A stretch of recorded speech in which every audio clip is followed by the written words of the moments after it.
Erik Bloodaxe of Norway and Egill the Icelander were men to be feared. Their intertwined story is a Viking tale worth telling, dating from the 10th century. Erik was a king, a warrior, a monster. Egill was a skilled warrior, a gifted poet, and a man of fierce passions. Iceland is a land of volcanoes and glaciers and has a rich history of poets and warriors. Norway is a land of fjords, forests, and famous for its languages, Vikings, and folklore. Our story begins in Norway with King Harald Fairhair, the first king to unite the Norwegian tribes. He had many sons, too many sons. Each one thirsted for power, and their ambition threatened to tear the newly united kingdom apart. One son stood above the rest. Erik. He was a giant of a man, with a thirst for battle and a hunger for power that knew no bounds. King Harald, in a bid to maintain peace, decreed that all his sons would rule as kings, each in their own right. But this wasn't enough to stop the ambition that burned in Erik's heart. He craved more. He craved it all. From a young age, Erik led raids across the sea, his axe drinking deep from the skulls of his enemies. He earned his name, Bloodaxe, in the fires of 100 battles. His enemies trembled at his name. He carved out his own kingdom in Norway, crushing anyone who dared to oppose him. But it wasn't enough for him. He wanted more. He wanted his father's throne, and he was willing to do whatever it took to get it. They say that behind every great man is a great woman. Erik's wife was Gunhild, a woman as beautiful as she was cunning.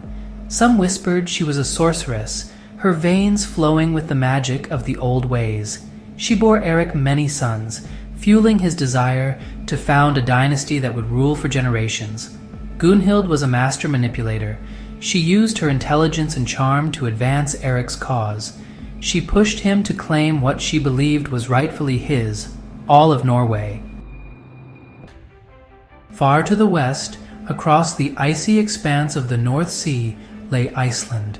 This remote island, with its stark beauty and harsh climate, has long been a land of mystery and legend. The very earth here seemed alive, with fire and ice locked in an eternal struggle. It was here that our story, next, intertwined with the fate of Erik Bloodaxe. The rugged terrain and the fierce elements shaped the people who lived here, making them resilient and formidable. From this land hailed a man named Thorolf and his son Egill. They were part of a lineage that was as strong and unyielding as the land itself. Thorolf was a powerful chieftain, a man of great strength and cunning. His reputation was known far and wide, and he commanded respect and fear in equal measure. But he had a dangerous enemy, a sorcerer named Bergunund, who had sworn a blood feud against Thorolf and his kin. This enmity was deep and unrelenting, threatening their very existence. To escape this feud, Thorolf and his family, including the young Egill, fled their homeland for the court of Erik Bloodaxe. They left behind everything they knew, seeking safety and a new beginning. They sought the protection of the king, hoping that his power and influence would shield them from their enemies. Little did they know, they were sailing into the heart of a storm. The journey ahead would test their courage and resolve like never before. Egill was unlike any other. Even as a child, he was strong-willed, quick to anger, and possessed of a sharp wit. He was also cursed with a brooding darkness, a legacy of his family's feud with Bergunund. Legend has it that Egill claimed his first victim at the tender age of 7, killing a boy who bested him in a game. He drank from the boy's skull, a chilling testament to the darkness that simmered within him. This act would foreshadow the violence and bloodshed that would follow Egill throughout his life. Erik's rise to power was not without its challenges. His half-brothers, jealous of his strength and ambition, plotted against him. One by one, Erik confronted and defeated them, claiming their lands and consolidating his power. But these victories came at a price. The bloodshed fueled Erik's rage, turning him into the tyrant his brothers had feared he would become. Bound by honor to serve Erik, Egill found himself caught in the middle of this bloody conflict. He fought bravely for his king, proving himself a valuable and dangerous warrior. But Egill was no man's fool. He saw the darkness growing within Erik, the insatiable hunger for power that threatened to consume him. One fateful night, after a particularly brutal victory, Erik, fueled by mead and bloodlust, turned on Egill. The hall, once filled with the sounds of celebration, fell into a tense silence as Erik's eyes burned with suspicion. He accused the Icelandic warrior of treason, a charge based on nothing more than paranoia and suspicion. The other warriors watched in shock, unsure of what had triggered such a fierce accusation. Egill knew he was doomed. The weight of Erik's wrath was palpable, and there seemed to be no escape from the grim fate that awaited him. In his rage, Erik would show no mercy.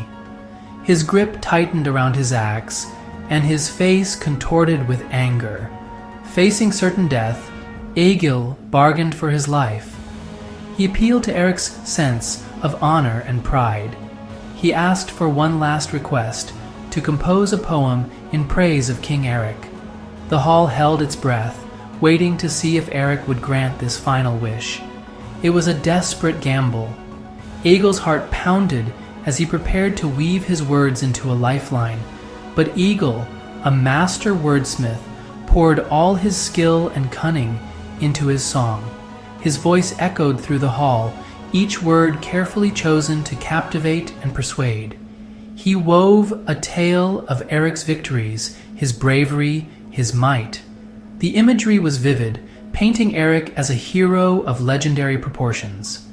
He praised the king's lineage, linking him to the gods themselves. The effect was electrifying. The warriors, who moments ago were ready for blood, now listened in awe. The hall, moments ago filled with murderous intent, fell silent as Egill's words filled the air. The power of his poetry was undeniable. Moved by the heartfelt praise and the sheer audacity of the request, Erik lowered his axe. His rage melted away, replaced by a newfound respect for Egill's bravery and eloquence.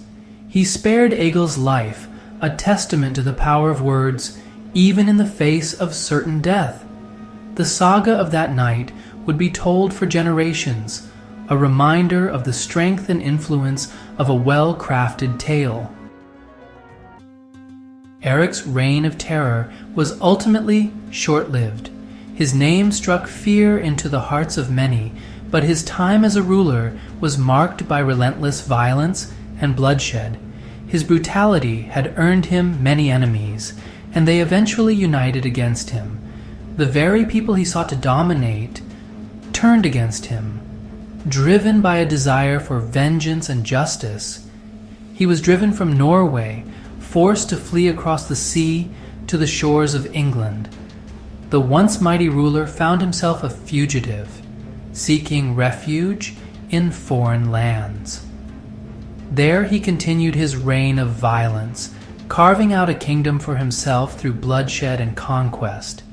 But his enemies pursued him, and in the end, Erik Bloodaxe, the terror of the North Sea, met his end on foreign soil. Betrayed by those he thought he could trust, his downfall was as swift and brutal as his rise to power. After his daring escape from Erik's wrath, Egill returned to his homeland of Iceland. He had survived the chaos and bloodshed, finding solace in the familiar landscapes of his youth. He lived out his days as a chieftain, a poet, and a legend. His words and deeds left an indelible mark on his people, and his legacy endured through the ages. His saga, passed down through generations, serves as a reminder of the brutal world of the Vikings, a world where violence and poetry walked hand in hand. The tales of their exploits continue to captivate and inspire, a testament to their enduring spirit. It is a story of ambition, betrayal, and the enduring power of words to change the course of history. The echoes of the axe still resonate, reminding us of a time when legends were born from the clash of steel and the power of the spoken word. Thank you for watching. If you enjoyed this video and would like to see more, please give it a thumbs up and subscribe to Trotastoria to continue learning from the annals of history.